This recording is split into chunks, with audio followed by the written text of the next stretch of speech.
थांनाय 17टा बोसोराव बेबायदि मालाबा पिक मिशन जों खोनाफेराखैमोन,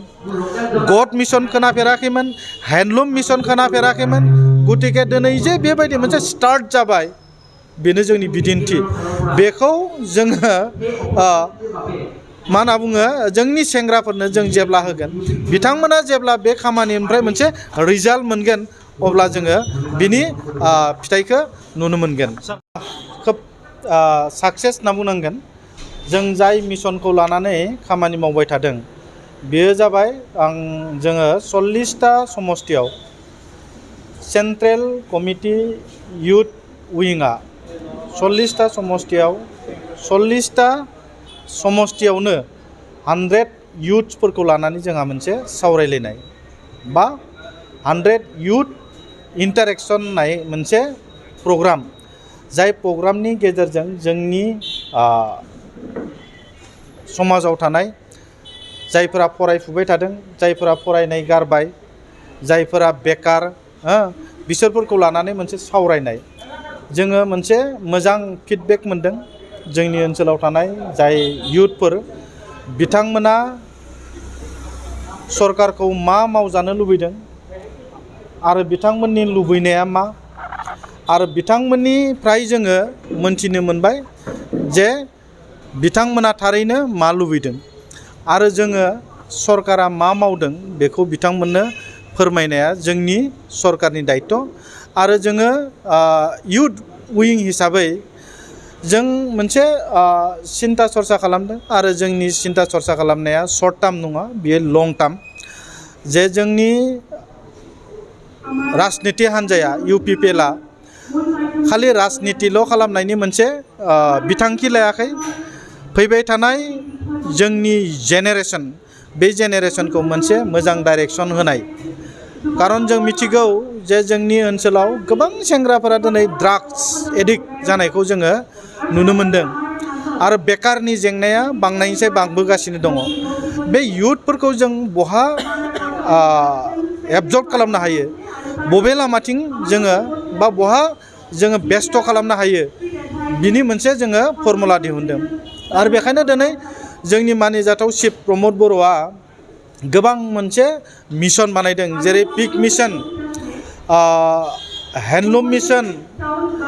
गटारि मिशन, बेबायदि गोबां मिशननि गेजेरजों बे सेंग्राफोरखौ जोङो जायफोरा ड्रप आउट जाबाय बिसोरखौ जोङो ट्रेनिं होनायनि बेबस्था। दाबो जोङो दिनै मा होनना बुङो, माने पिक मिशननि नेदारलेण्डनिफ्राय सासे एक्सपार्ट फैनानै दायो ट्रेनिं जागासिनो दङ। बाहाय जों बुंदों जे जाय सेंग्राफोरा अमा फिसिनो गोसो, बिथांमोना ट्रेनिं लानांगोन। ट्रेनिं लानानै बिथांमोना सार्टिफिकेट मोनगोन। सार्टिफिकेट मोनखांनायनि उनाव सरकारा बिथांमोननो एककालीन मोनसे अनसुंथाइ होगोन, आरो बे एककालीन अनसुंथाइनि गेजेरजों बिथांमोना थांनानै थानायनि राहा, बे राहाखौ लागोन। आरो जोंनि टारगेटआ बेनो जे जोंनि ओनसोलाव थानाय बेकार जेंनाखौ जोङो माबायदि फोजोबनो हायो, आरो जोंनि ओनसोलाव ड्राग्स जिथु एडिक्टेड, बेखौ जों माबोरै खमायलांनो हायो, बेफोरखौ जोङो नायबिजिरदों, आरो जोङो बेफोरखौ फोजोबनायनि मोनसे मिशन लादों। दा बेखायनो जोङो दिनै नुबाय जे जोंनि 40टा समष्टियावबो बेकारनि जेंनाया बांबोनायनिफ्राय बांबोगासिनो दङ, आरो ड्राग्स जाग्राफोरनि बिबाङा बांबोगासिनो दङ। दा बेखायनो सरकारा दिनै ट्रेनिं होनायनि बेबस्था खालामदों, जे ना फिसिनायनि दिनै ट्रेनिं होदों। बोरमा, दिनै गड मिशन खालामदों, बोरमाखौ माबायदि फिसिनो हायो, आरो बोरमा फिसिनानैबो जे जोङो थांना थानायनि राहा खालामनो हायो, बिनि उदाहरन जों दिन्थिनो लुबैदों। जि दानानैबो जे जोङो जोंनि आइजोफोरा, जोंनि सेंग्राफोरा थांनानै थानो हायो, बिनि मोनसे बिदिन्थि नैबे सरकारा होदों। दा बेखायनो खालि राजनितिल' खालामाब्लासिनो सेन्ट्रेल इउथआ ब्लक कमिटि इउथफोरखौ लानानै बेबायदि 100 इउथ इन्टारेक्शन प्रग्रामखौ लादों, आरो बियो खोब मोजां मोनसे साक्सेस रिजाल्ट जागोन होननानै जोंहा बिसास खालामदों। इमप्लयमेन्ट माने सरकारनि इमप्लयबो थायो, गावखौ माने एंगेज खालामनाय मोनसे इमप्लयबो थायो। सरकाराथ' सरकारि साख्रि गासैनोबो होजोबनो हाया, बेखौ मिसा बुंना मा जानो जे गासैबो बेक्तिनो जोङो सरकारि साकरि होनो हाया सरकारि साकरि होनो हायिखायनो जोङो बेबायदि मोनसे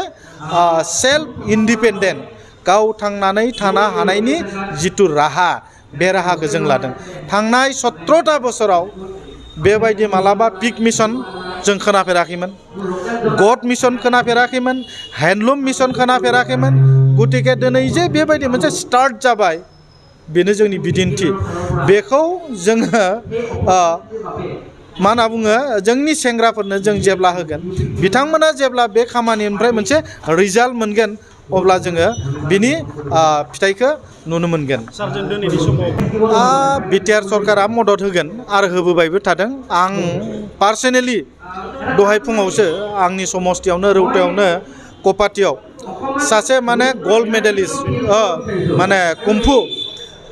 अल इन्डिया कुम्फु चेम्पियनशिप बेहाय गल्ड मेडेल मोनना फैनाय ओरैबायदि दुखिया गथ' जे गथ'आ ग्लभ्स बायनो हाया सेस ग्लभ बायनो हायाखै मा होनना बुङो खर'नि जिथु माने ग्लभ्स बेखौबो बायनो हायाखै आं पार्सनेलि थांनानै बिथांनो गासै ग्लभ्स बायनायनि अनसुंथाइखौ होबोदों बेनो मोनसे बिदिन्थि आरो बिनि बादैबो जोंहा बिटिआर सरकारनिफ्राय जायफोरा बेबायदि हेफाजाब आरो मदद लुबैदों बिथांमोननो जोङो होबोबाय थादों दिनै जोंनि ओनसोलाव स्पर्ट्सनि जे मोनसे कालचार स्पर्ट्सनि जे मोनसे इनभाइरनमेन्ट फैदों थांनाय 17टा बोसोराव बेबायदि मोनसे स्पर्ट्सनि इनभाइरनमेन्ट जेरावबो गैयामोन दायो गामि गामि ओनसोलाव ओनसोल फुटबल होनाय भलिबल होनाय आरो बिटिआर सरकाराबो जे डुरान्ड काप ISPL खख' इन्टारनेशनेल बेखौ सोर फाथिदों नैबे सरकारासो फाथिदों मालाबाबोथ' थांनाय सरकारा बेबायदि डुरान्ड काप फाथिफेराखैमोन मालाबाबो माने नलेज फेस्टिभेल लिटारारि फेस्टिभेल माला फाथिफेरदोंमोन बिनि उदाहरन हो जोंथ' मोनसे नङा मोनसे उदाहरन होनो हायो जोंनियाव स्पर्ट्सनि मोनसे हाब जानो थांगासिनो माबायाव बिटिआरआव 40टा समस्तियाव 40टा अडिट'रियाम जानो थांगासिनो दङ 40टा समस्तियाव 40टा मिनि स्टेडियाम जानो थांगासिनो दङ इतिमध्ये एप्रुभ जाबाय बिनि फिथाइखौथ' दिनै मोननाय नङा 2 बोसोर 3 बोसोरनि उनाव नायबानो जाबाय रायजो राजाफोरा थांनाय 17टा बोसोराव बबे जायगायाव अडिट'रियाम बानायदोंमोन दा जोङो सुजित नार्जारिनि मुङाव मुंख्लं सुजित नार्जारिनि उनाव 40टा समस्तियाव 40टा अडिट'रियाम जानो थांगासिनो दङ बिर सिलागां बसुमतारिनि नामाव 40टा समस्तियाव 40टा मिनि स्टेडियाम जानो थांगासिनो दङ मोनफ्रोमबो समस्तियाव 420टा VCDCआव 420टा माने बिनेश्वर ब्रह्म नलेज सेन्टार जानो थांगासिनो दङ बेखौ थांनाय 17टा बोसोराव रावबोथ' बानायाखैमोन दिनै मानिजाथाव जोंनि चिफ प्रमद बर'नि दैदेननायाव दिनै माइनाव सोरां बिथांखि आलारि सोरां बिथांखि गियान सोरां बिथांखि आइ अनसाय बिथांखि बेनोथ' जोंनि प्रुफ आरो बिनि प्रुफखौ नायोबा नोंथांमोना वेबसाइटआव बुनानै नाय सोर मोनदों सोर मोनाखै बेनोथ' जल पट गतिके बिनिख्रुइ आरो बांसिन उदाहरन होनांगौ होननानै आं सानाखै बेनि थाखाय नोंथांमोना नायबानो जाबाय जे दिनै जोङो मानिजाथाव शिबा घोषणा खालामबाय साननैसोनि उनाव मास मोनसेनि उनावनो बर' हारिमुनि थाखाय जाय बिथांमोना सिनेमा बानायदों बिथांमोना सिनेमाखौ दिन्थिनो थाखाय जोंनि ओनसोलाव कुनु सिनेमा हल गैया दिनै 7टा जोंनि माबायाव बिटिआरआव मा होनना बुङो 7 आंनि मिथिनायाव 7 मोनबा जिल्लायाव 7टा मिनि सिनेमा हल जानो थांगासिनो दङ थांनाय 17टा बोसोरावथ' बबेयाव मिनि सिनेमा हल बानायनायमोन नोंथांमोना SOPDखौ नाय SOPDनि EOPआव नायबानो जाबाय जे जोंनाव बिटिसिआव जोंनि रौतायाव दा मिनि सिनेमा हल जानो थांगासिनो दङ जाय जोंनि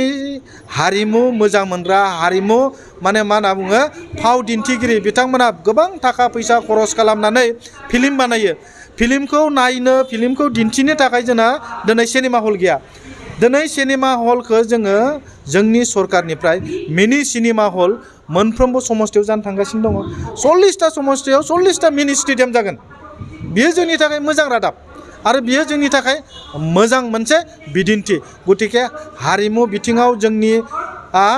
माने मा जानांगौ एक्सपार्ट जानांगौ गेलेनाय बिथिङावबो थिग जानांगोन मा होनना बुङो सोलोंथाइ बिथिङाव थिग जानांगोन अब्लासो बड'फा उपेन्द्रनाथ ब्रह्मनि माने मा होनना बुङो सिमां गेरेमसा हारि दानाय बे गेरेमसा हारिया मोगथां महर मोनगोन।